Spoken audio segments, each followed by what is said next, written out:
Alright guys, something super cool that no one is talking about. Abyssal YGO is showing off an amazing deck that I really think deserves way more attention. It's a Dragon Sycnhro fusion deck, and I think it's really cool with mixing in with some D heroes for the speed. Watch what he can do, and like look, with the new card Fusion Recycling Plant to get extra free cards, it's really strong. So you see, he already activated Soken's effect. Now he's gonna go ahead and get Draco effect, copied Soken, get out a Crystal Wing, a Void Ogre, and a Draco Quest turn 1. That's a very, very strong board. Also, he has the Lure of Darkness there that he will be able to use later on. Because of Fusion Recycling Plant, he was able to get a card. Now, there is a downside to this specific play. Because Void Ogre Dragon requires you to have no cards in order for it to be able to activate its effect. But he's going to go ahead and negate that effect via Crystal Wing. And he's just going to go ahead and go completely off over here. He has Summoner Monk play over here. And his opponent's like, dude, that's enough, man. That was an amazing play. No one's talking about this deck. And I think a lot of you guys are interested in some more unique things. Speaking of unique things, boys, there is a card that I know you guys love. But we got a first turn Hero Lives summoning the Shadow Mist over here.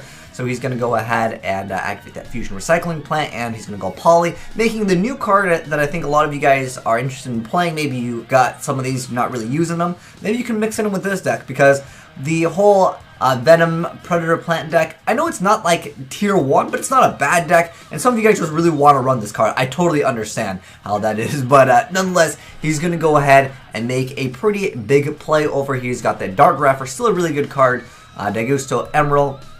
It's going to be activating its effect, really good card, Miracle Syncro Fusion over there, and he's going to go ahead and be able to draw a card, and he's going to draw right back into it, because with the card that you top deck with Plug Spreader, you can just draw it immediately, so it's not even really going minus when you use Stardust Charge Warrior, and you can see he's going to go ahead and attack over everything, but he's going to do it, boys! He's got the Winged Dragon of Brawl Spear mode. Oh!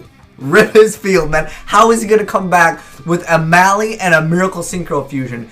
DBR activated, going to go ahead and negate Miracle Syncro Fusion, but he's going to go ahead and attack him directly with a disrespect of 800 to the face. But he's got Mounted Bound Credit, rips the rank up Magic 7-1. Wow, dude, Winged Dragon of Raw sacked, and then on top of that, the rank up Magic 7-1. That is unfortunate to run into. He's got the Mash Change, he's got the effect of Mali though. He can go ahead and make that Mash Change, go ahead and bring out the Dank Law, activate Mali's effect, going to go ahead and summon another one. And he's going to go ahead and summon more Marsh Macaroons. This card is pretty annoying to deal with, as some of you guys might remember from the Dark Side of Dimensions movie. But anyways, Dark Law going to go ahead and be out on board with the Malicious, so he'll be able to survive another turn here. Then he top decks Resonator Call, and he's going to go ahead and Syncnhro up into the Scarlet Red Dragon Archfiend, blowing up everything. Then he's going to go ahead and get over Marsh Macaroon, finally dealing with them. They're actually pretty annoying. He activates card advance, but it doesn't really matter because he can't really use those cards. Anyway, so, you know, changing the order of the top 5 isn't going to really help out too much. But there's some more crazy replays that I really want to share off, because this deck has a lot of crazy plays. Like, I know the new D Hero stuff came out, and no one's really running them, because even at its core, when you're looking at what the deck can do versus what other decks can do, it's just not too strong. So basically, we're using them as draw power when Abyssal Yu-Gi-Oh! Made this deck. Looks like it's pretty much just using them as draw power, plus there are a bunch of darks, so a lot of access to things that are at 3, like Allure of Darkness. Obviously, D-Draw is still a really good card, and then he's going to go ahead and be able to Syncnhro up, Charge Warrior, and then he's going to go ahead and go for a token play. He's going to go ahead and bring out Crystal Wing. Then he's going to go ahead and Miracle Syncro Fusion into Norden. And then he's going to go ahead and, well, that effect's actually going to be negated. But he can attack with all the monsters. Main phase 2, go ahead and make Dagusto Emerald, reset some of his engine over there. And that'll be really good for him. And then he gets to also draw a card, drawing into Red Resonator, really good. Recycling those Mali plays. He's going to go ahead and negate the Dark Lord card over there. He's going to go ahead and summon it. It's just, it's too much of a threat. Crystal Wing Syncro Dragon is still a really strong card in the game, but I feel like this deck definitely deserves some more hype. Now we got it matched up against a Dark World deck. I know people are on that Dark World hype train because of the new support that they are getting, but let's see if it has a matchup against this deck over here, the Syncnhro, the Dragon Syncnhro Fusion D Hero deck is what I'm going to call it, because I like the mix-up. I like when people are more creative. I like creative decks more than just like, oh, throw out a bunch of these cards with the same names, because I think that it's cool to see what people can come up with. But anyways, he's got the Norden. He's going to go and make Charge Warrior, and he's going to go ahead and summon a Plug Spreader, and then he's going to go ahead and make the Hot Red Dragon Archfiend Bane over there. So it's going to go ahead and bring out 2 tuners, and then he's going to go ahead and heal for 3,500,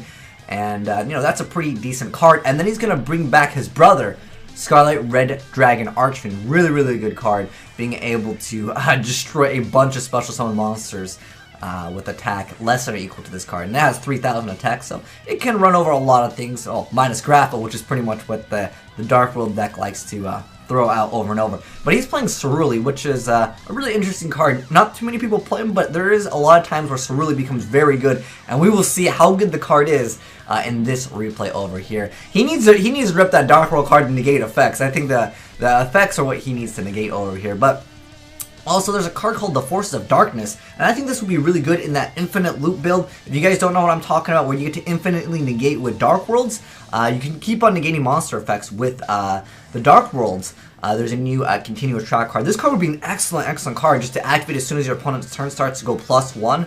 Really decent little card over here. But anyways, he's going to go ahead and Grapha, get rid of the Starve Venom Fusion Dragon, but he's still got this Scarlet Red Dragon Archfiend out on board. He's going to go ahead and activate Dark World Dealings.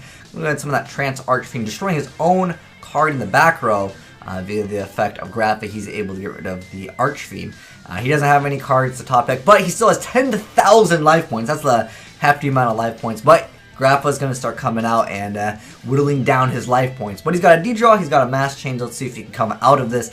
So he's got that D-Draw activating, getting rid of Maliant, reinforcing the army, going for the Dark Grepher play, going to get rid of Shadow Mist. Shadow Mist is going to give him another hero monster, so he's going to go ahead and Vanish. And Fusion Recycling Plant, pretty good little card with that. And then his opponent activates the Extra Gate card, which actually lets you discard, so it has a little bit of utility. But he's going to go ahead and then bust out the Dystopia guy, one of the new D heroes out on board.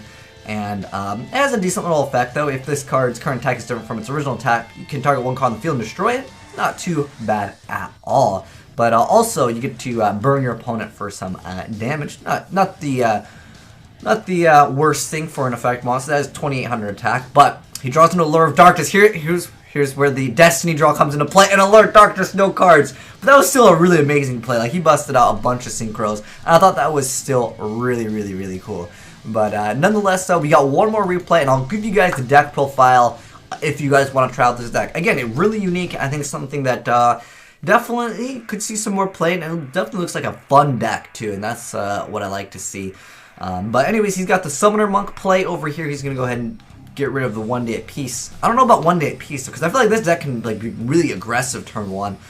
But then, you know, I guess it gives your opponent an extra card. So I feel like at that point, I don't know if it's worth it. But he's going for the Draco Quest play over here, copying the Coral Dragon's effect, so he can go ahead and discard card. Instant Fusion activated, and he's going to go ahead and bring out the Dark Grapher, and then he's going to go ahead and attack with everything he has on board, and then it is game over. His opponent's like, "It's too much for me." He got the Kaijus, but it was just going to be no match for him. That was a really cool play. I really liked that. So aggressive. But I know a lot of you guys want the deck profile, and shoutouts to Abyssal Yu-Gi-Oh! For making and figuring out like this really cool deck. I think it definitely deserves some more credit and definitely some more play. But anyways, let's go ahead and jump into the deck profile. So first off, we got 3 copies of the Malicious, so there's no reason why you wouldn't want to play 3 copies of them.